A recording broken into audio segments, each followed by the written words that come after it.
Disney's sticking to their guns, and Warner Brothers may very well be showing Tom Cruise the money. All that and more today on Comic Book Now.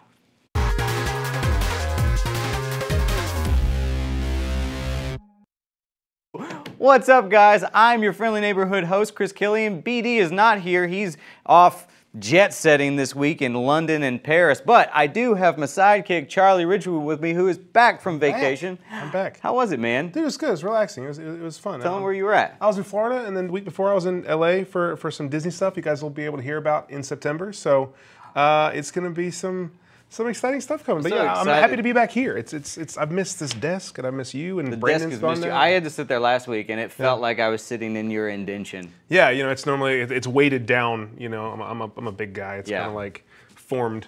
But oh, not big. I wouldn't say big bones, you know.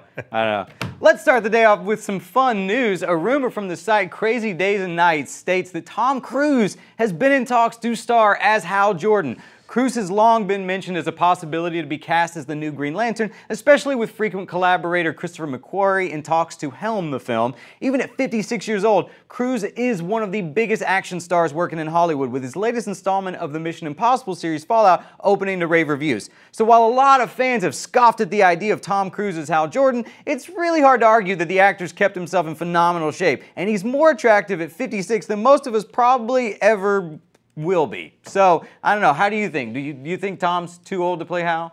I don't think age is the issue here, because I know they want to do kind of like the Hal Jordan mentor and the Jon Stewart apprentice type of thing. But I don't know if Tom Cruise is necessarily my top choice. He's not even. I wouldn't even consider him really? For this. I don't like it. I don't like it. I'm not into it. That's fair enough. I mean, I see your point that like when you see Tom Cruise, you think that's it's Tom Cruise, and you can't look past it. But it doesn't work that way for the Mission Impossible movies. I mean, the movies are still really well done. Yeah, well, I think you kind of associate Ethan Hunt with Tom Cruise. Like it's his thing. And you know, not only that, you have kind of this mentality, like this old Hollywood A-list star type of thing, like.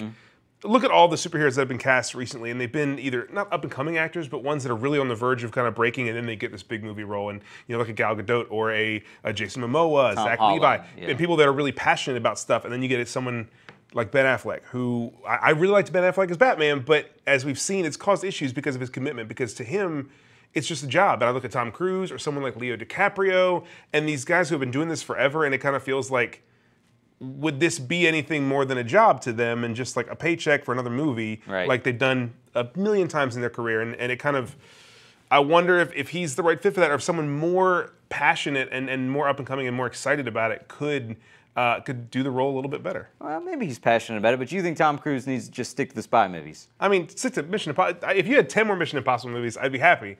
And I'm not saying he's bad for it. If it's a one-off movie, I'm a little more excited about it than if it's a franchise. Well, fair enough.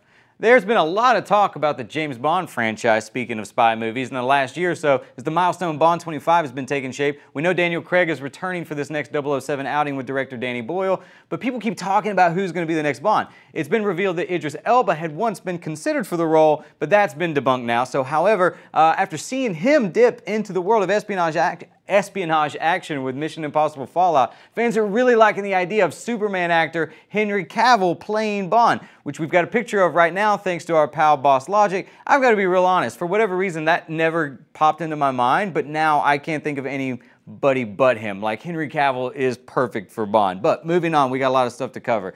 Earlier this morning, Netflix released a brand new trailer for the second season of Iron Fist, and it really looks like they're trying to right the wrongs from the first season. I love this trailer. I don't know how you felt, Charlie, but I was someone who was not a fan of the first season, but the action scenes already look leaps and bounds better than the action from the first season. The trailer hints at a lot of stuff going on this season, like the rivalry between Danny and Davos. We get a quick glimpse of Alice Eve as Typhoid Mary. We see Colleen Wing and Misty Knight team up again, and this duo, they really need their own spin-off show. I love the Daughters of the Dragon. 100%. Like, I would love to watch a show with them. Yeah, and finally, Danny even gets to don the classic Iron Fist mask, even though it only looks like it might be for like one fight scene. You gonna give this second season a shot? Yeah, like you know, we disagreed on the last thing, but I think we're step in step here with how we feel about it. I was saying that this morning after I saw the trailer. Like, This is so different than what I saw in the first season. Yeah. I did not like the first season at all, but this looks fantastic. The action looks brand new. Right. You know, they've got, like, I think that Finn Jones has stepped it up, and Right.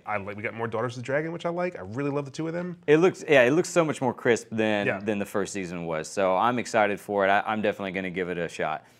Speaking of Marvel Netflix shows, they might be the only Marvel thing on Netflix once Disney launches their upcoming streaming service, to which our boy BD has got some thoughts, so check it out. We have good news and bad news for all the couch potatoes out there who love streaming services as much as we do. Starting with Captain Marvel, Disney will no longer be sending its movies to Netflix. That's the bad news. The good news is if you can get over having to hop onto another streaming service and another monthly fee, is that Disney's streaming service is actually going to be pretty epic. That's right, Disney has its streaming service on the way, and it's not going to be all fairy tales and superheroes. As Disney moves forward with their acquisition of 21st Century Fox, plenty more movies and shows will be headed to this service, including titles from FX and National Geographic. But if you're like me, Mars Season 2 probably isn't enough to hook you for a subscription, so that's why they plan to price this service out based on what viewers want, and options range from ESPN to Pixar or even parts of Disney's co-owned Hulu. Still, there are problems with this system before it can be called a Netflix killer. For example, Disney movie Star Wars The Force Awakens has already sold its streaming rights elsewhere, so Disney CEO Bob Iger points out that they will eventually get the rights back to this and other films like it, but for now, you just can't watch it. This is where the Last Jedi hater comes into the comment section filled with joy to start a keyboard war. The other good news to come from all of this Disney magic this week, and by magic, I mean quarterly conference call. Iger literally name drops the X-Men and Fantastic Four when explaining 21st Century Fox properties his Disney studio is looking forward to working with. The list went like this: Avatar, X-Men, Fantastic Four, Deadpool, Kingsman, Planet of the Apes, and more. In other words, the MCU just got a whole lot bigger, and apes just got some Mickey Mouse ears. They also promised to explore opportunities both in movie form and TV series form, like the live-action Star Wars series that's already on the way, so we'll see if the X-Men ever actually make it to the big screen ever again. Is all this enough to get your subscription to yet another online streaming service, or do you wish everything would stay on Netflix so we could keep chilling? How much would you be willing to pay for this service? Share your thoughts in the comment section, or hit me up on the social medias at Brandon Davies PD, and make sure you're following our Comic Book Now Facebook page for more awesome updates like this one.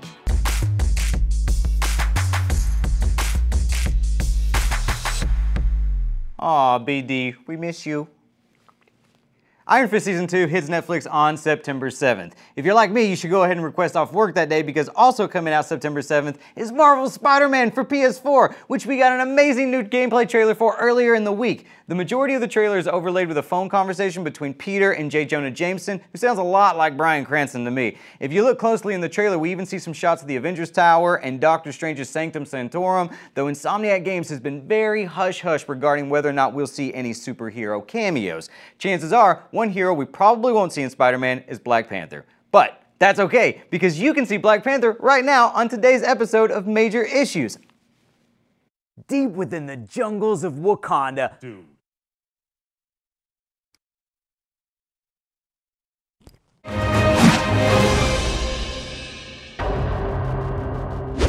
Welcome, collectors. Today I'm discussing the Black Panther, who's recently seen a huge surge in popularity thanks to his hit movie where he's portrayed by Chadwick Boseman. Created by Stan Lee and Jack Kirby in 1966, Black Panther first pops up in the issue we're covering today, Fantastic Four number 52. The story begins when Reed Richards and the gang are taking a state-of-the-art flying aircraft out for a joy spin courtesy of Wakanda, a mysterious African nation.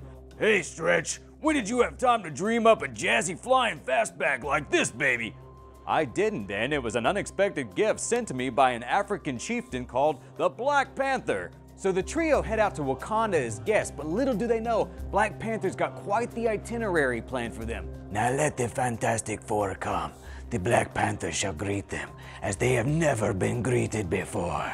Soon after arriving, they get ambushed, and Black Panther shows off his eclectic powers, like his Jean-Claude Van Damme splits kick or his five-finger gas bomb. Alone, the four are no match for the Black Panther, but together they manage to defeat him. He then unmasks, explaining that this was all a big test and he's T'Challa, the king of Wakanda. I am, as you see me, hereditary chieftain of Wakandas, and perhaps the richest man in all the world. But it was not always so. My tale is one of tragedy and deadly revenge. Captain Cliffhanger, it wouldn't be until the next issue that we would learn about Black Panther's origin. If there are any characters or issues you'd like me to cover in future episodes, tweet me at Chris Killian, and I'll see you next issue. And finally, Variety is reporting that Disney will not rehire James Gunn to direct Guardians of the Galaxy Volume 3. Supposedly, they met with the director as a courtesy and will be using his script, so Bautista's not going to quit, but are sticking to their decision and not bringing him back on board. Charlie, what does this mean for the franchise? I mean, I think it's like that news as a whole is both good and bad for the franchise, because on one hand, we are getting, it sounds like James Gunn's scripting. They're probably going to, whoever comes on to direct next will tweak it and do some other things to kind of make it their own, but we're largely getting his script, which is great, because we were afraid we wouldn't, but the downside is that it comes without James Gunn as the director, comes without his touch and his feel for that emotional side, and it's really concerning for what's going to happen in Guardians 3. It almost feels like they kind of came to a compromise to use his script, but not bring him back on board, so he's still going to be involved in some way. So I'm with you. I wish that we were going to get to see James Gunn direct it, but I am glad that we're still going to see his vision, you know, finish. He's going to get to finish his story that he wants. And I'm honestly surprised that it came to this. Like, I thought when they had this meeting and it was going to slowly build back to him getting his job back. I really believe, and I said on the show here before, I really believe that they were going to change their minds and give him the job back because of the way fans and because of the way the cast reacted and because of the way the media reacted to it. And that wasn't the case. And so I'm really interested to see what the future holds for Gunn and superhero franchises and kind of where it goes next, because apparently every other studio is like just pounding down the door as soon as his contract with Disney is gone. They want him working with them. So for sure, I'm really interested to see what happens next there. You think he's going to head over to DC?